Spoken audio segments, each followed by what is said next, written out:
Okay, Shana Tova. Few short words, I promise, Chazan, just a few.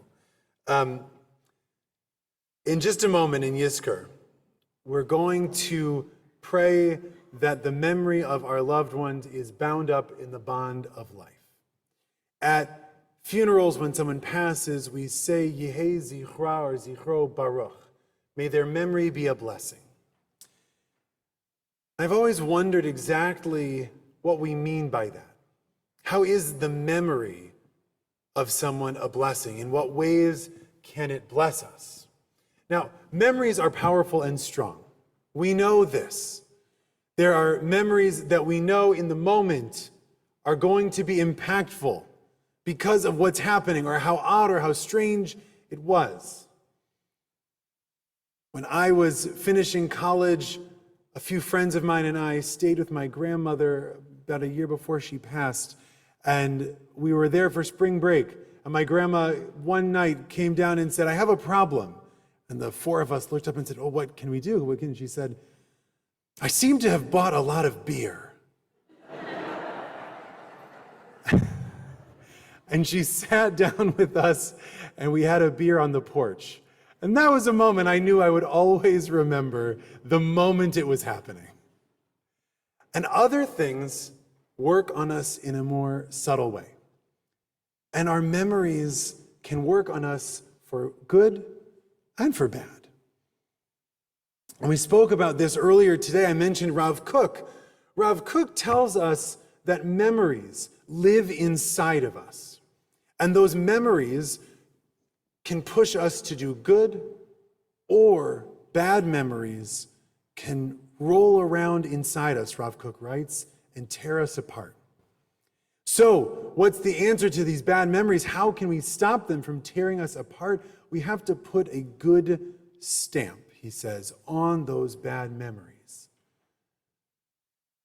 You know, my brother, who is very much alive and a wonderful person, and has no faults other than that he's a little bit younger than I am, I used to torment him a bit. And I remember doing things, and we had a prank war, and it was not great, and I was thinking about this, and so last week I called him, and I said, you remember, I used to tease you and do some stuff, and I'm going to give a sermon. Could you remember a couple of things? Let me tell you, he remembered a lot of things that I did to him.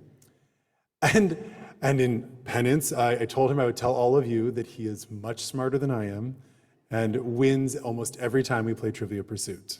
If you're watching on the live stream, there you go. But our prank war, I have to say, actually became a little bit dangerous. And there was one moment where a tickling and wrestling match got out of hand, and my little brother had to go to the hospital. And thank God he's fine. But that moment in particular stands out to me as one of these memories that Rav Kook is talking about, that unchecked could have torn us apart. Because I would have felt guilty and embarrassed and upset, and I'm sure that my brother as well would have felt a lot of anger towards me. And had we not made amends, that memory could have been quite destructive.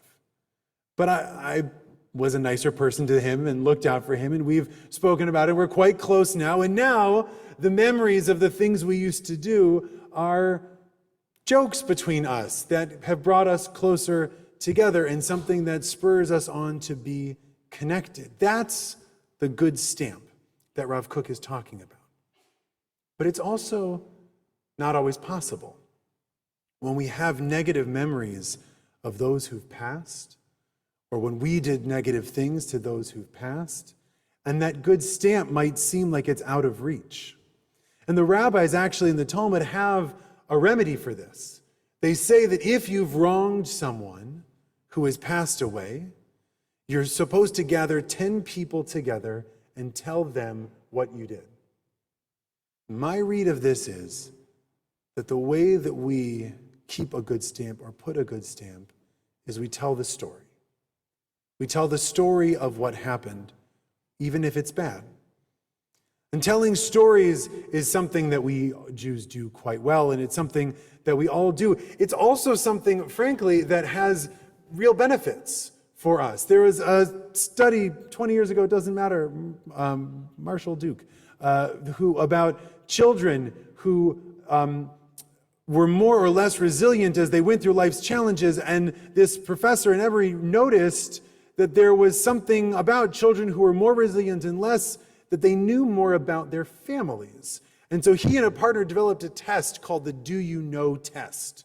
And it's full of questions like, do you know where your mother went to high school? Do you know where your parents were, or your grandparents were born? Do you know the meaning of your name? Things like that. And what the scientists found out again and again is that the more questions you could answer yes to, the higher someone scores on the Do You Know test, the more resilient, the more able to face life's challenges, the better off these people were. And I know you're all thinking to me right now, Rabbi, causation does not equal correlation. And you would be correct. I don't know if I got that right. You can't just teach people the answers to the test and have the resilience work. It's not just knowing where your mother went to high school doesn't actually give you any benefit in the world. It's the nature of families that teach these things to one another, that sit around the table, that tell stories, that pass on these stories, because these stories give us a context and a protection. And it doesn't actually matter if they're positive or they're negative or not. They identify three different kinds of family stories. There's the story, the narrative of ascent, right? When we came to this country, we had nothing, and now look what we've done. This is a story that is common to many of us in this room, I imagine, right, that where we've come from and where we're going. But there also are stories of descent. Granddaughter, we used to have it all in this family. We were respected, and now we lost everything. And the most healthy narrative is the oscillating one. We've had ups and we've had downs. There have been good times and bad, people who've won awards, people who've been arrested. There have been many things, and through it all, we stuck together. This narrative helps us because it gives us context for the living. We think about not just where our mother went to high school, but that she went to high school. And so when I'm going through something, I know she did and she made it out okay. When there are things in my life, I can rely on the stories I've heard of others, of those who've come before me. And it is our job to ensure that the memories we're here to recall don't leave with us. That the memories of those who've passed are passed on to future generations so that this protection, this resilience that comes from knowing where we've come from can be passed on. Because as my grandfather used to say, when a grandparent dies, the library burns down. And it's our job to ensure that that doesn't happen. And that we know the stories of our ancestors, and we know the stories of those who've passed whom we loved. And we know the stories of those who are still here, and we pass them all on. Good and bad, ones with good stamps and ones without, because all of them are important, and that all of them go into making a complete picture of those whom we recall today. All of them go into making a complete picture of the families that we are and who we want to be, and all of them help us when we're feeling alone or scared. So our task as we turn to Yizkor is to remember the lives of those we've loved and lost, to think of the stories that we're going to tell to others, and if you don't know, ask.